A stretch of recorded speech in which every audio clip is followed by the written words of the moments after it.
Motores, buzinas, asfalto e batão. O nosso cérebro processa milhões de estímulos industriais por segundo, num ambiente para o qual a nossa biologia nunca evoluiu. A isto chama-se carga alostática urbana. Este volume contínuo de ruído e densidade ambiental mantém o sistema nervoso central num estado de alerta perpétuo, elevando os marcadores fisiológicos de stress muito para lá do limite sustentável. Já sentiste a necessidade de fugir do caos urbano e encontrar a paz? A resposta para o teu equilíbrio está enterrada na terra. A jardinagem funciona como um sistema de regulação biológica, uma resposta adaptativa ao stress que precede a civilização urbana em dezenas de milénios. O sistema neurológico humano está programado para procurar ativamente a regulação química e emocional através da manipulação do meio ambiente natural que o rodeia. Para traçar a origem desta biologia, temos de recuar 60 mil anos, até aos assentamentos dos Neandertais no período Paleolítico. As escavações arqueobotânicas são precisas. Os rastros de pólen fossilizado nas diferentes camadas de solo provam que os primeiros humanos já utilizavam espécies vegetais selecionadas em ritos de transição e sepultamentos. A colheita destas flores não oferecia qualquer vantagem nutricional ou calórica. A sua utilidade era estritamente projetada para preencher uma necessidade neurológica de ligação ao sagrado e à estrutura do cosmos. Enquanto a caça e a recoleção garantiam a manutenção física do corpo, esta recolha botânica específica proporcionava uma forma avançada de autorregulação psicológica e espiritual num mundo hostil. Esta deposição deliberada de flora marca um momento em que o cérebro humano começou a utilizar o ecossistema externo para gerir a sua própria estrutura emocional e cerimonial.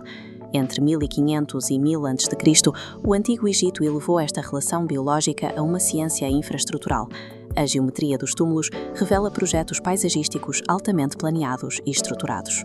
A organização milimétrica do espaço e a introdução de fileiras exatas de árvores funcionavam como tecnologias primitivas de controle climático, criando zonas de sombra otimizada e retenção hídrica nas margens do deserto. Mais a norte, as ruínas imponentes da Síria antiga albergam os registros das primeiras grandes coleções botânicas cívicas recolhidas pelas antigas civilizações.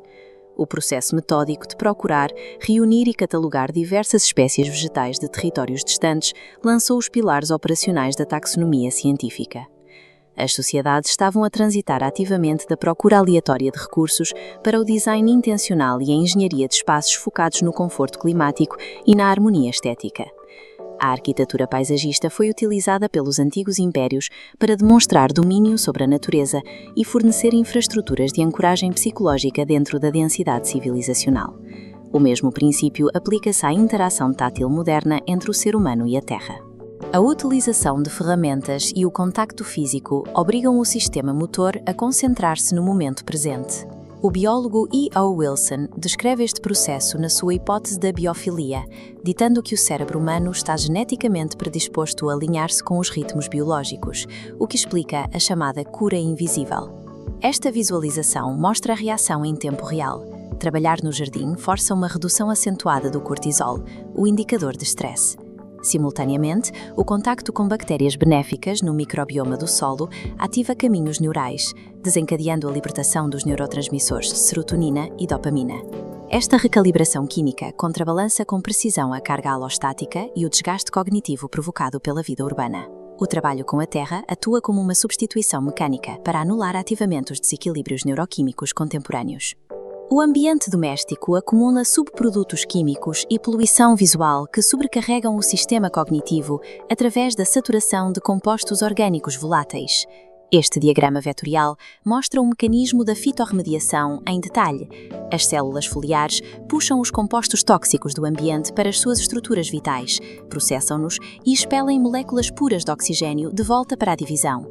O influxo constante de oxigênio e o processamento cognitivo das estruturas fractais verdes melhoram a oxigenação cerebral, otimizando imediatamente as funções executivas e a capacidade de resolução criativa. Ao estabelecer este ambiente purificado, num espaço familiar partilhado, os limiares de reatividade neurológica baixam, estabilizando as interações emocionais e o convívio. A integração estratégica de biomassa funciona como uma infraestrutura de bioengenharia focada na estabilidade da habitação e na harmonia psicológica. No entanto, a integridade biológica de todo este sistema entra em colapso imediato se o solo for sujeito a agroquímicos e pesticidas comerciais. A aplicação de venenos sintéticos extermina o alvo primário, mas no processo calcifica e destrói as redes de fungos micorrízicos, a estrutura orgânica subterrânea vital que metaboliza os nutrientes nas raízes. O rigor científico dita uma alternativa sistémica, estruturada no maneio integrado de pragas, que substitui a intervenção tóxica pela manipulação das cadeias alimentares nativas. O controlo biológico opera através da introdução intencional de predadores endémicos. A inserção de populações de joaninhas, por exemplo, neutraliza sistematicamente as colónias de pulgões sem comprometer a biologia celular das folhas. Paralelamente, o planeamento recorre à alelopatia química. Espécies diferentes são consorciadas no mesmo canteiro para que as suas raízes partilhem compostos que atuam como repelentes mútuos. Cultivar desta forma constrói um sistema imunitário complexo, interdependente e autossuficiente no solo, dispensando a esterilidade superficial das toxinas industriais. A química da irrigação determina a saúde de todo o sistema. Tratar o solo com água da rede de abastecimento municipal introduz variáveis agressivas que não existem na precipitação atmosférica.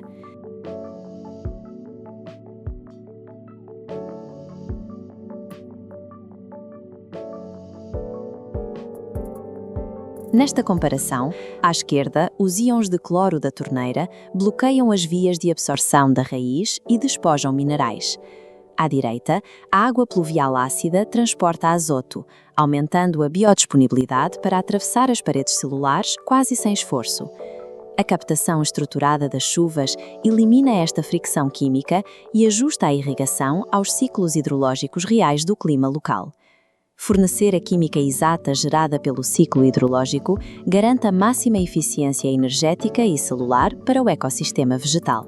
Ao implementar os controlos biológicos corretos e a hidratação adequada, o planeamento espacial pode focar-se na arquitetura de um microsantuário desenhado para ecologias de nicho. A introdução de flora endémica e espécies em risco desencadeia uma cascata trófica visível.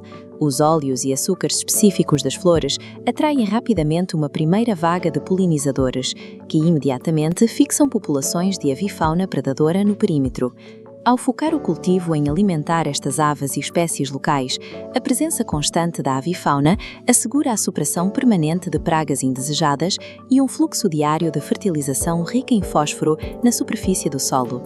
Esta reação em cadeia transforma um espaço residencial fechado num nó ecológico que contribui densidade calórica e refúgio físico aos grandes corredores urbanos da biodiversidade. Neste ponto, o jardineiro atua como o engenheiro-chefe de uma teia trófica local, coordenando a expansão e a segurança de uma rede biológica complexa. Quando uma ecologia opera com este grau de precisão, as regras de resíduos alteram-se.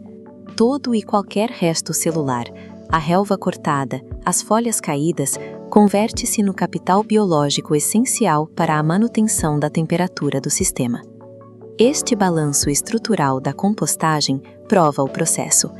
Para que os detritos orgânicos se tornem combustível puro, é necessária a proporção bioquímica exata entre o carbono denso da matéria seca e a carga de azoto dos detritos frescos. A proporção equilibrada desperta as bactérias termofílicas e o complexo de redes fúngicas. Estes agentes biológicos sobem a temperatura interna da pilha de compostagem e faturam as membranas duras de celulose, convertendo os tecidos desfeitos num composto de humos perfeitamente estabilizado. Quando o próprio substrato que alimenta a primeira flor passa a ser gerado internamente pela degradação da última folha caída, fecha-se a termodinâmica do jardim. A gestão bioquímica do composto fecha o ciclo do quintal, replicando o sistema de reciclagem de nutrientes que permitiu a estabilidade das primeiras comunidades agrícolas. Ampliando a escala, as plantas dispersas consolidam-se e o conjunto físico estabelece um bioma autónomo, estruturalmente independente e silencioso. Respeitar a integridade biológica e reparar a química do solo garante a atribuição do sistema, a restauração imediata do foco neurológico, a descida drástica do estresse biológico e o ancoramento à biologia original. A Terra chama por ti. Começa hoje a jornada de cura e transforma o teu mundo, uma planta de cada vez. Inscreve-te no canal e continua a reconstruir este ecossistema natural, porque restaurar o ambiente à tua volta é de facto reparar a tua própria biologia e paz de espírito.